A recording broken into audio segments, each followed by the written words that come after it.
If the rear wheels of a car lose traction with the road surface while attempting to steer, the car enters a state known as oversteer.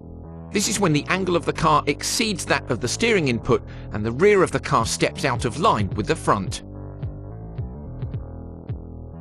Unlike understeer, oversteer is often used as a technique to increase the speed at which corners can be taken. By proactively eliminating understeer, a higher exit speed can be achieved. How oversteer is induced and controlled depends on the type of drivetrain in the car. By definition, front-wheel drive cars do not have any drive to the rear wheels.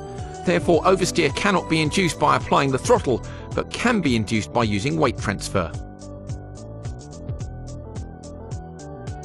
Once a front-wheel drive car enters oversteer, the attitude of the car can be controlled by steering with opposite lock, accelerating, decelerating, or braking. Applying opposite lock while accelerating will effectively speed up the front of the car and will bring the rear of the car back in line.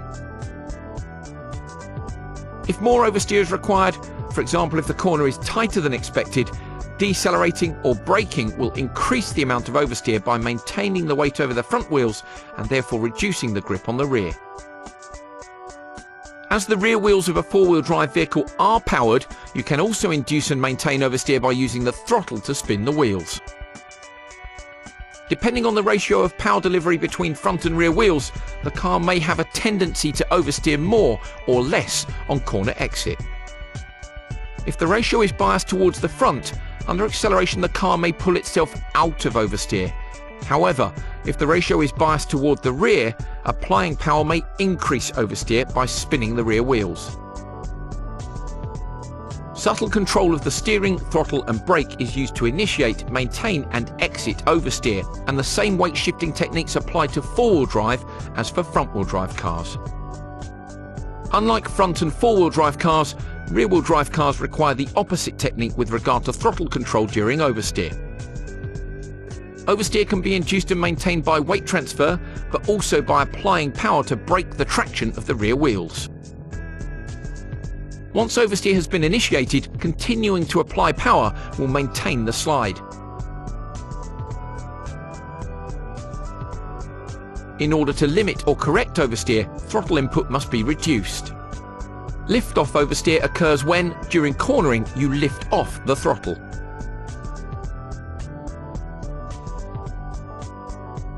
Because the car is slowed by engine braking, there will be a certain amount of longitudinal weight transfer which will unload the rear tyres, causing them to partially lose traction with the road.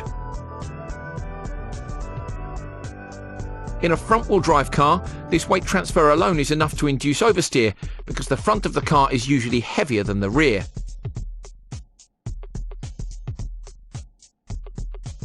In four-wheel drive and rear-wheel drive cars, although the difference in the static weight between the front and rear may not be as great as a front-wheel drive car, the effect is amplified by engine braking also acting on the rear wheels as they are unloaded by the weight transferring forward. The key thing to remember is that oversteer is used as a technique to increase the speed at which corners can be taken.